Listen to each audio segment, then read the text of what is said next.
Convicted and sentenced for the killing of Deshaun Hill Jr. in 2022 will likely get a new trial. The appellate court reversing the conviction of Cody Forencamp, citing his Fourth Amendment rights were violated. Fox 9's Karen Scullin explains what this means and now what happens possibly going forward. Karen? Well, you may remember Deshaun Hill Jr. was smart, athletic, and the kind of kid everybody loved. He was just 15 years old when he was shot and killed, and the man convicted of pulling the trigger could now get a new trial. Police and prosecutors said it was Cody Forencamp who shot and killed Deshaun Hill Jr. in 2022. But now Forencamp may get a second chance in court after the Court of Appeals reversed his conviction.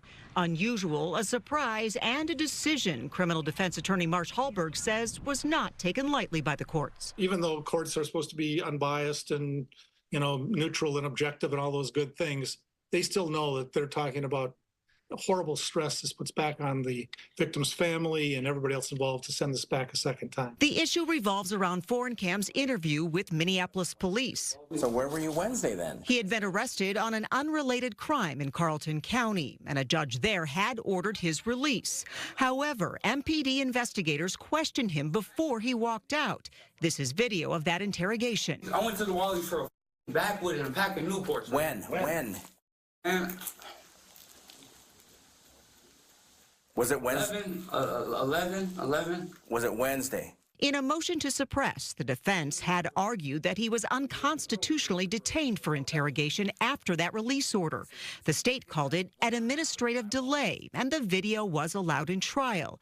But now the appellate court ruled his Fourth Amendment right that protects him from unreasonable seizure was violated. Because the state chose not to call any witnesses to explain why he was still in custody an hour later, we're not going to assume something positive or negative. Therefore, we're going to rule for the defense. Hallberg calls the court's decision huge and one that will have an impact on future cases. This is something that the prosecutors are going to read across the state to make sure they don't repeat this error. The Hennepin County Attorney's Office said in a statement, "We are deeply disappointed in this decision and are reviewing our options to ensure justice and accountability in this case."